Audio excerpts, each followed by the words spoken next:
You want to talk Vanguard tanking while I load in, Grizz? Because I think Pabo was planning on Vanguard taking tanking? Vanguard. Yeah. Is that really Bale?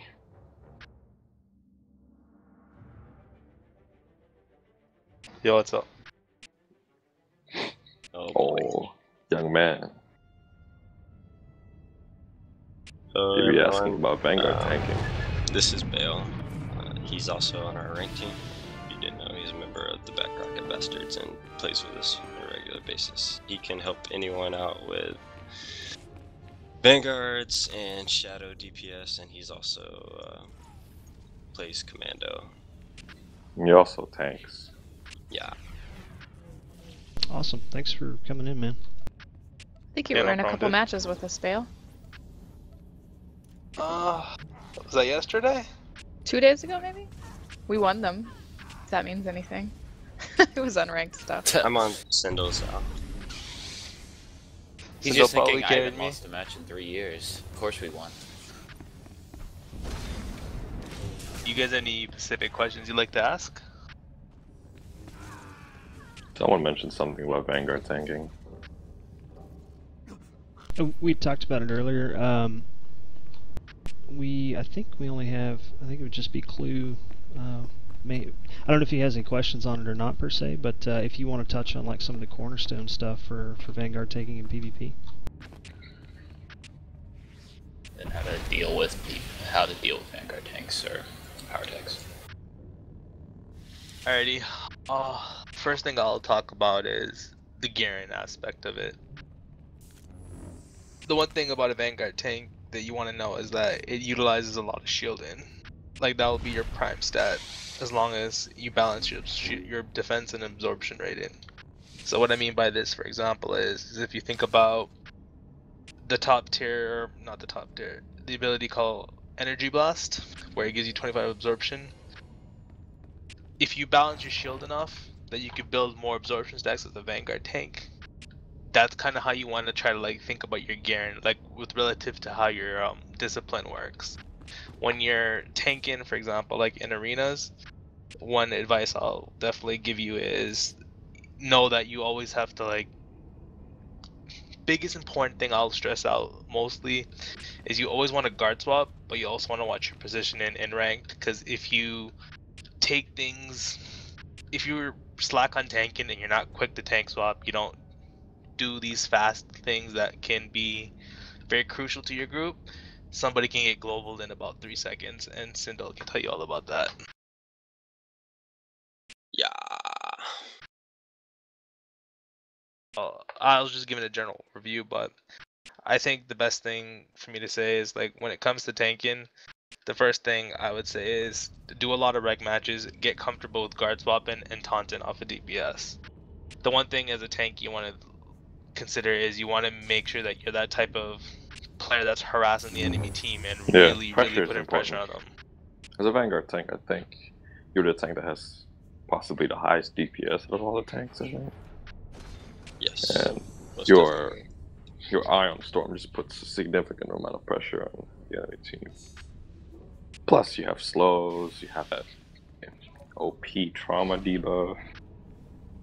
And then you could, with the poles, you can potentially work with a separation comp. And like another thing you also want to know too is like with your stuns, use them diligently, and I'll tell you what I mean by that. So let's just say if I was going against 2 Marauders for the sake of argument in a ranked arena setting, do I just stun them when I see them? No, I would probably try like, the thing you want to do is anticipate like a lot of other classes, because if you see like a Carnage Mare doing like a Ravage, chances are it's a Gore Ravage. You kind of want to stun that to stop DPS. It's about controlling the enemy's output DPS by either taunting them, stunning them, and guard swapping at the same time. Ravage is Master Strike, where you get 2 double games. Yeah, sorry, I'm too much of an imp.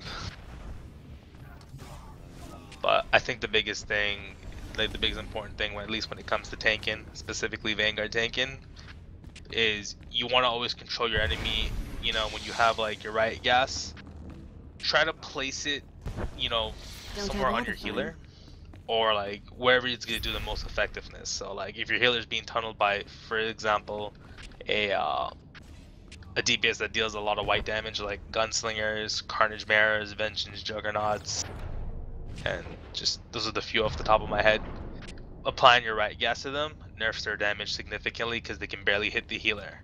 And on top of that, while you're doing that, it's also good to like mind your surroundings when you're in an arena or in a regular war zone. And I'll tell you what I mean by minding your surroundings.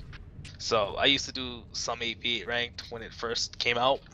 And so if I see like a stealth class, like if I know I'm going against enemy stealth classes, I try to see if I see them. So if I'm playing the Civil War and I see like 6 people at mid and I see there's not 2 people there, chances are I have to think there might be another person going to my off node trying to take my node. It's that type of thinking that you kind of want to understand and know that how many players are on the field. If you don't if you know there's 8 people in a war zone and you only see like 3 at mid, 4 at mid, or if you're killing 1 or 2 people, you got to think, are those people going to come back to mid or they go to your off node? And it's that preemptive thinking that'll give you a better idea to counter people, in the sense that as a Vanguard tank, you can charge and defend your nodes quicker. You don't have to wait until it gets capped, wait until somebody has to call ink. It's one of those things where you'll know just ahead of time, and it'll make it easy for you to play. But I was just speaking that was just a concrete example of regs. If you're talking a lot of arena, the best bet I'll give to you is taunt, guard swap, and know when to stun accordingly. And don't be afraid, to call out stuff. If your healer, for example, one thing I always tell tanks is that, sometimes your healer might be under pressure. The greatest thing you can do is to always keep communicating amongst your healers, because lack of communication, I can tell you right now at first hand, leads to a lot of wipes, whether it's PvE or PvP. But in general, a lot of communication will be your best bet against doing competitive ranked. And a lot of practice too. One thing that I've learned in the past too was if you guys have any video recording programs, sometimes record what you play and then review what you've done, see what you can do better. Try to record your enemies or your adversaries that you fight and see what they're doing and what you're not doing and how can you do something better. That's another way that I've incrementally learned in the past, and it's proven really successful for me so far. And that's just kind of how I learned personally. But I know everyone's different, but that's just my main thing there for how you guys may want to improve on your own levels. Yeah, on that note, because you hear a lot of people say flavor of the month or this or that. If you're ever in a 4v4 and you have your whole team, the only reason you lost is because there was something you did. It wasn't because you were overwhelmed by odds or that the other team had the best class or were running flavor of the month. It's always something you did, and I always try to remember that when I'm playing. Even sometimes I'll be like, oh, they're running multiple power techs or multiple sorcerers, but if I lost, it's because I wasn't doing something that I needed to be doing. So it's something to always keep in mind. If you lose in 4v4 ranked, it's always something you did. It's never going to be the mechanics or the game, or because everyone has the opportunity to win in arena. Particularly, it's harder to gauge that in 8v8 because you may be placed with people that just have no clue what they're doing, right? And that's unfortunate.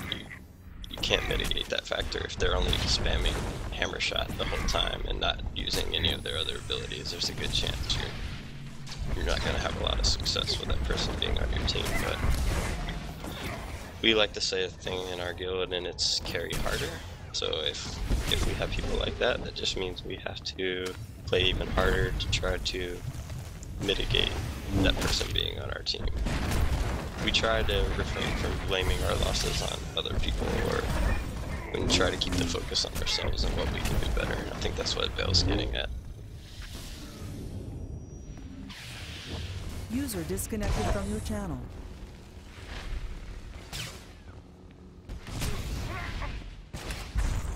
User joined your channel. Welcome back.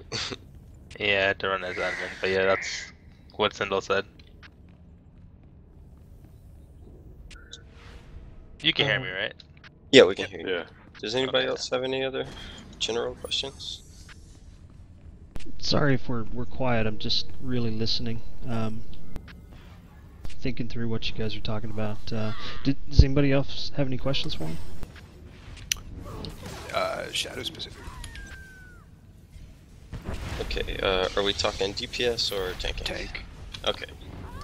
So, if you're gonna tank on a shadow, brace yourself, because you've chosen the most difficult class to tank on in PvP. And the reason I always say that is because, I think I counted it once, you have approximately 30 keybinds that you are pushing on a regular basis. Like, there's never a time in PvP on a shadow where you have a wasted cooldown that isn't spent doing something. Like, you have literally no downtime. So if you're faint of heart or you don't like your fingers hurting, you're probably playing the wrong class, because tank shadow is one of those where you don't have any spare time to waste.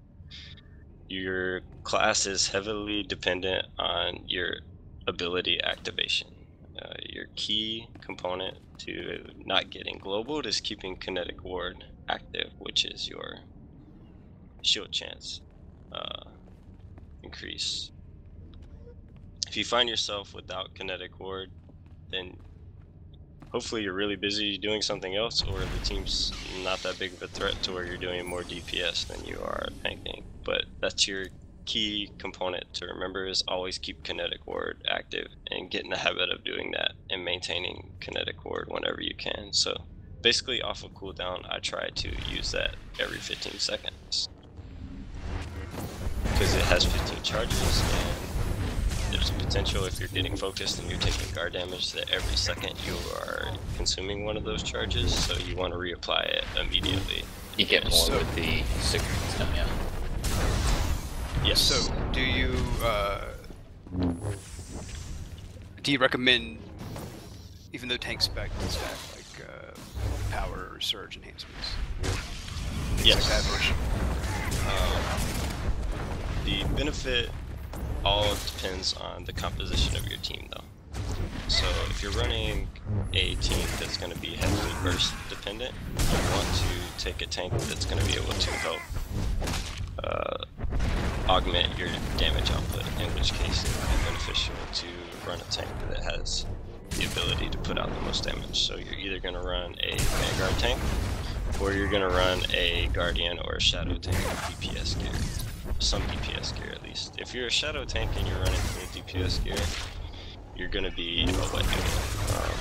It's really easy to kill a Shadow tank as it is, so if you're not going to run any tanking stats, then you better be really on point with your stuns and your damage output and your target switching. Okay. So right now I'm completely geared for tank, and that's just because on this character I value survivability overall. My biggest utility on a Shadow is my ability to control people. I honestly believe that there isn't a class in the game that can control any class in the game more than a tank Shadow. There isn't a class that you can't lock down, I guess is what I'm getting at. Regardless of who they are, you should be able to control them. And that's the big benefit to taking a Shadow, is that regardless of what comp you run into, a Shadow tank can help you control and keep your team where you want them to be. Gotcha. Yeah, because right now I pretty much have everything replaced for power, surge, DPS type stats, which is probably why I'm dying here a lot on 1v1s. Okay, so for a 1v1 on a Shadow tank, and well, for a 1v1 on a Shadow period, the class requires a lot of finesse and a lot of utilizing your abilities that may not seem like defensive cooldowns as defensive cooldowns. So combat stealth, blackout, what else? Phase walk. Those are all defensive cooldowns for a Jedi Shadow or Sith Assassin, whatever. If you're finding yourself in a situation where you're getting focused and you just kind of need to stop and reset so you can go back in and be the one controlling the fight anymore. Again, all those abilities are talents that you should pop in order to do that. When you're deploying your phase walk, you should always set it up somewhere. Like if I was gonna duel someone in here, I might stealth out and run back. Well, I can't really run back behind this thing, but if I could, I would run back behind here and deploy my phase walk, or deploy it somewhere where they might not be able to see me, so that I can just hit it and then recontrol the fight. Everything for Shadow is about having the upper hand and controlling your stealth class. So if you're trying to face tank, then you're probably not going to have a lot of success. Right. Go ahead. What about utilities we typically always want to have? You want to have the reduced cooldown on Mind Snap, Force of Will, and Force Speed, always. You want to have the reduced cooldown on Force Stun, and in addition, Force Lift affects up to 2 additional standard weak targets, whatever. That's more for PvE, doesn't really apply to PvP. And then Force Wave has the knockback route. If you're tanking, that's what you will want to have. Run by those just real quick one more time. It's going to be Celerity. The first one reduces cooldown on Mind Snap, Force of Will, and Force Speed.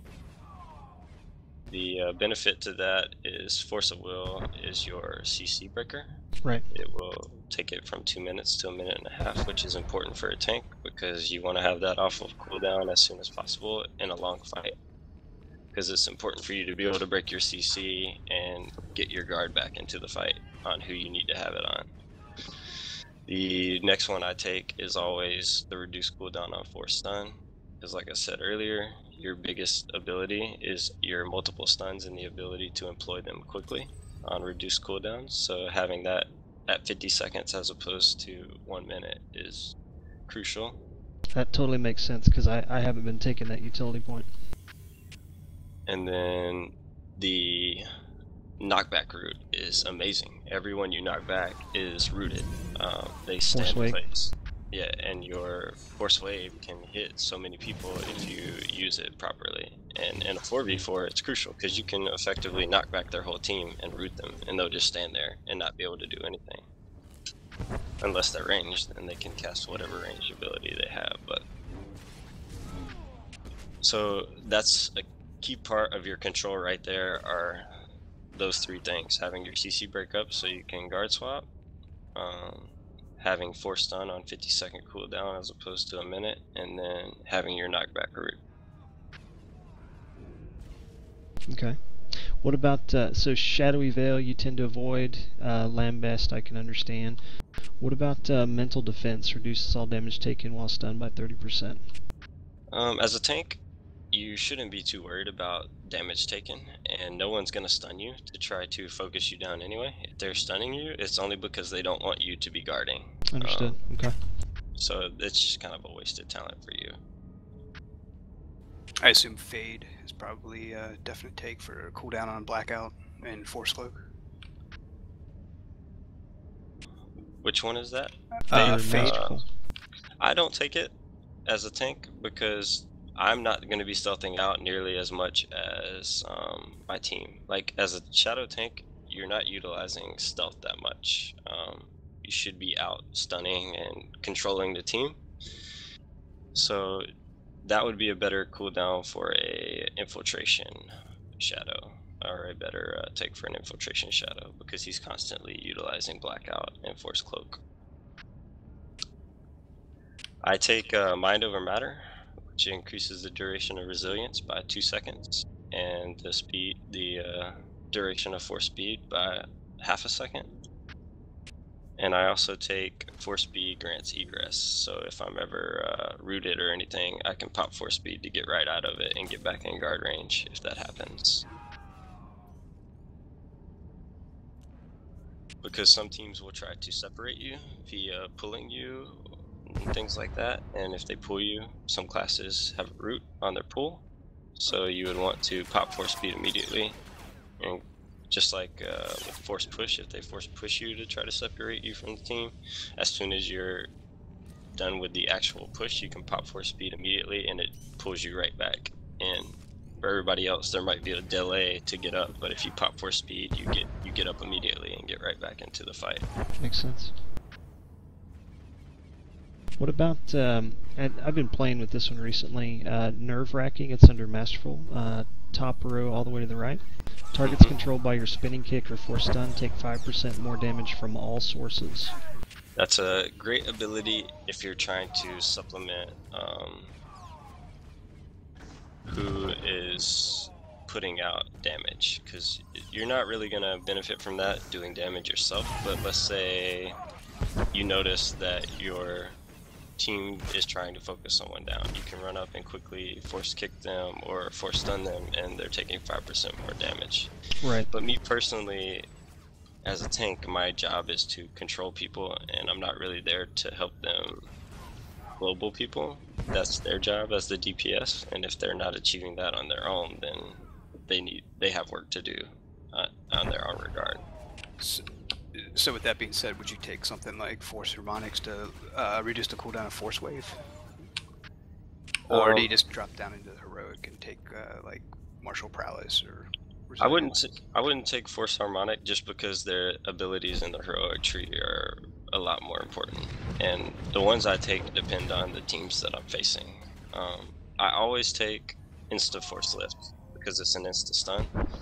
And it allows me as a tank, which a lot of times your job in PvP is to make sure the other tank and the other healer aren't doing their job, so your DPS can kill someone. So a lot of times I'm running around stunning tanks and healers frequently, and if I have Force Lift, I can immediately lift them and not have to cast that, which is a pain in the butt for a tank shadow, because you're constantly taking damage through guard, so it's going to slow the tick down. And also, if for whatever reason, since there's a lot of dots in the game, as you can see, the target will be stunned for an additional 2 seconds if the force lift is broken. So if your team does have them dotted for whatever reason, it doesn't make force lift a negated stun.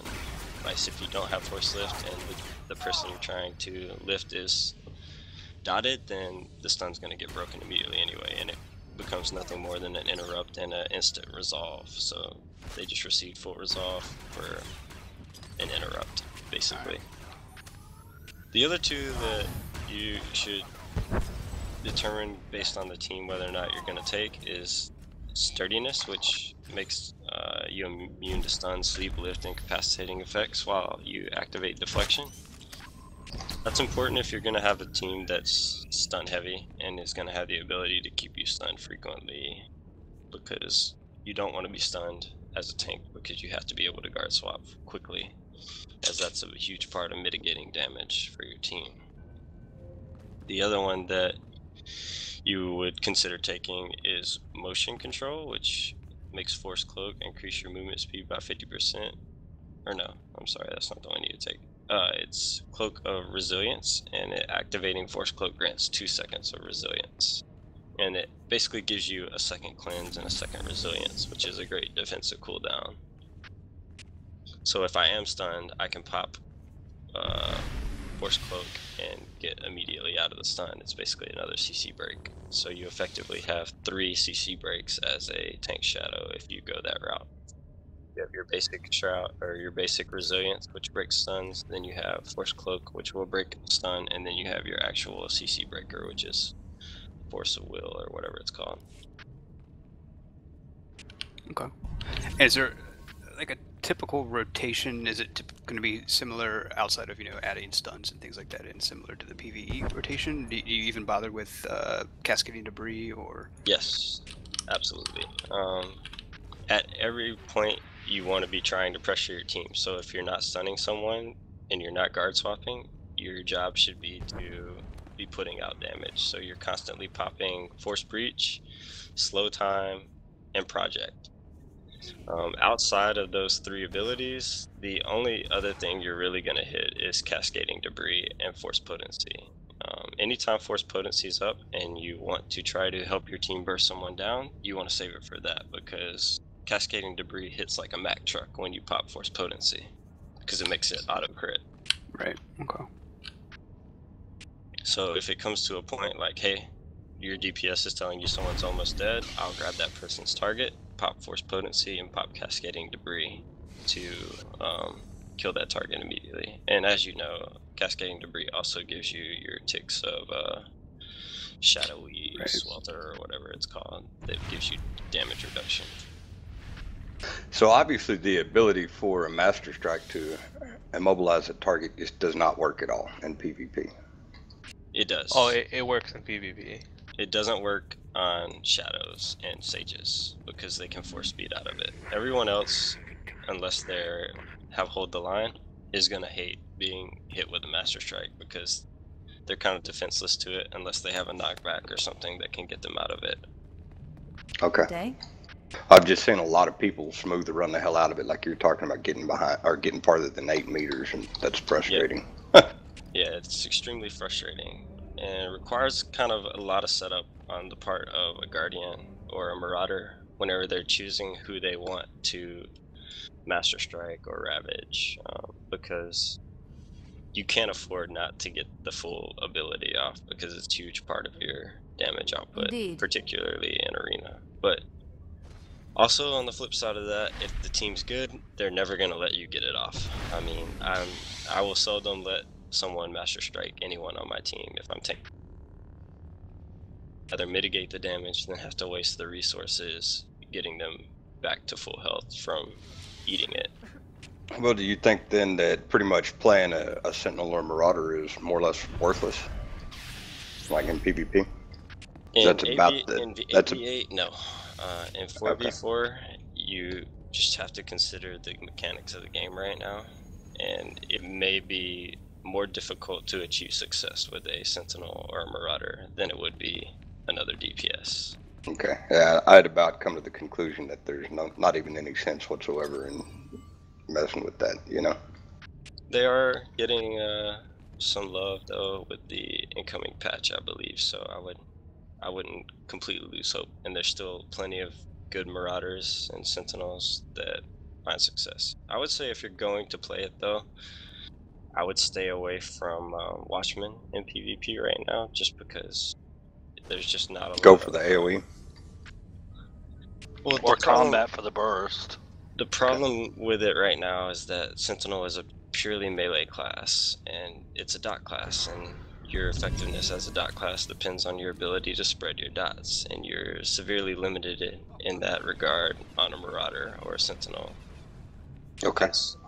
You don't have as much mobility as, say, a Guardian or a Juggernaut does in the Vengeance/Vigilant tree. Makes sense. Thanks, man. Hey, Sindel, is there a preferred, like, let's say that you wanted to maximize as a shadow tank. You've got 1 or 2 targets to play with, and I'm just giving you an example. You're not out to DPS them, you're kind of by yourself, but you're dealing with 2 targets. Is there a particular stun chain that you can use with the abilities to get the most effectiveness out of it, the most time? Timed out.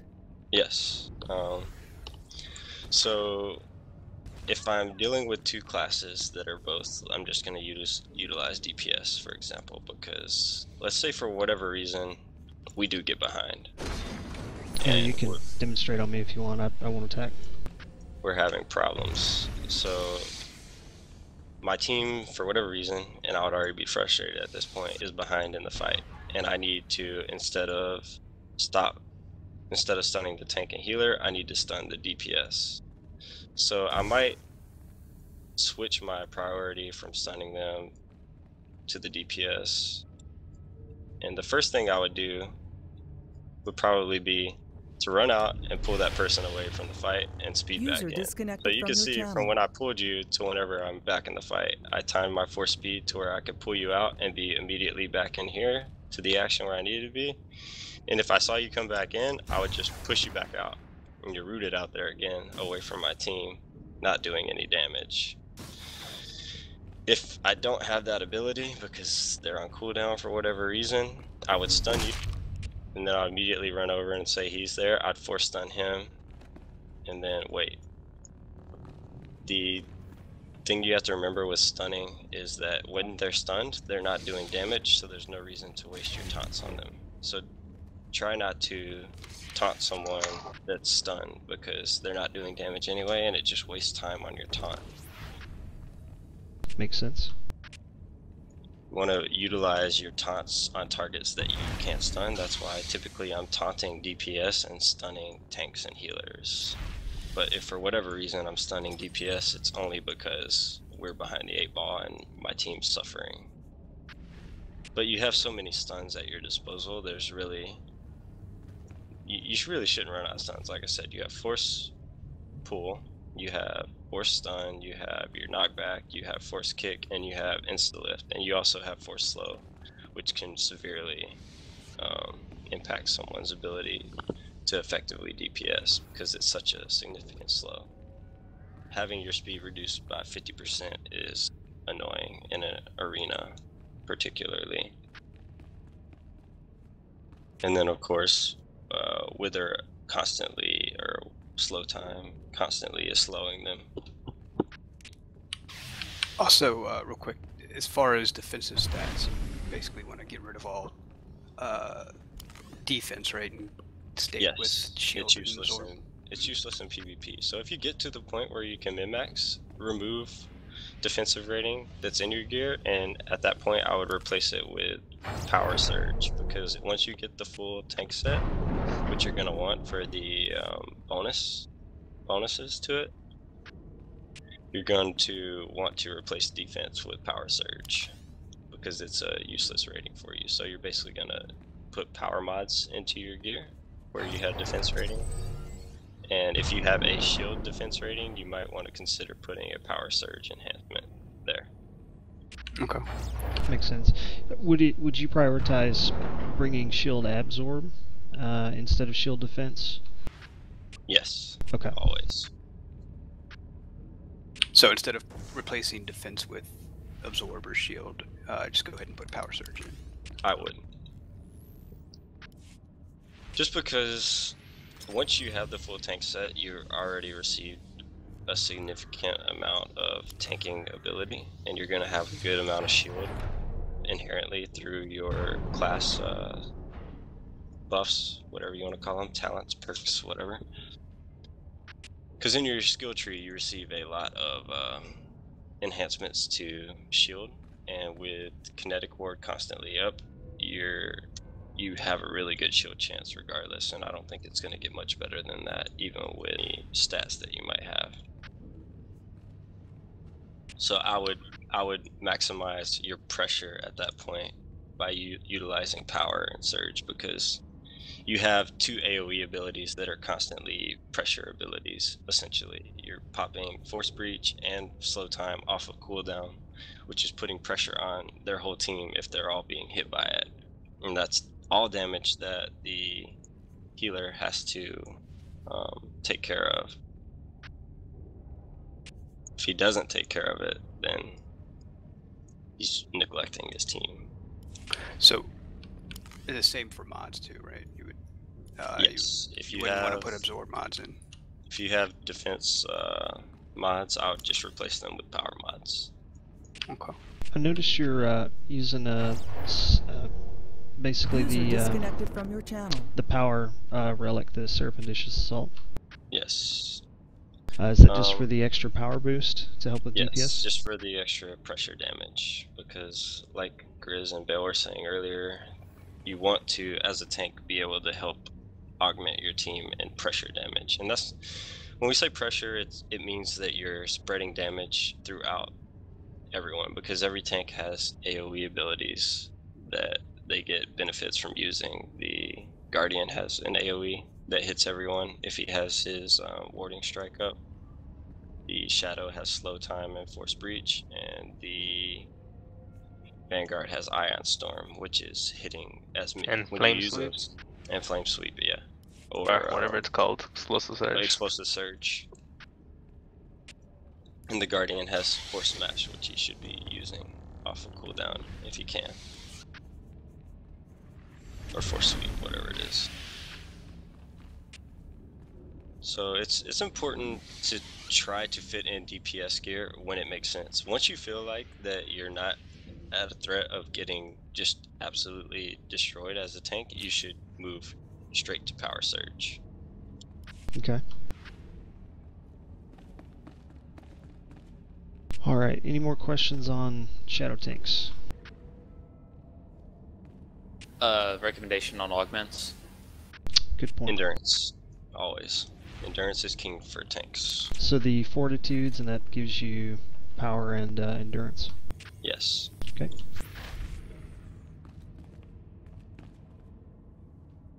Yep. The reason for that is because your abilities that you get heals based off your health percentage are greatly more beneficial whenever you have the most health you can. So when you pop battle readiness and it increases 15% of your max health, then you're receiving a bigger heal for popping that if you have more HP. Right, yeah, that makes sense. User left your channel. Alright, what class do we want to do next?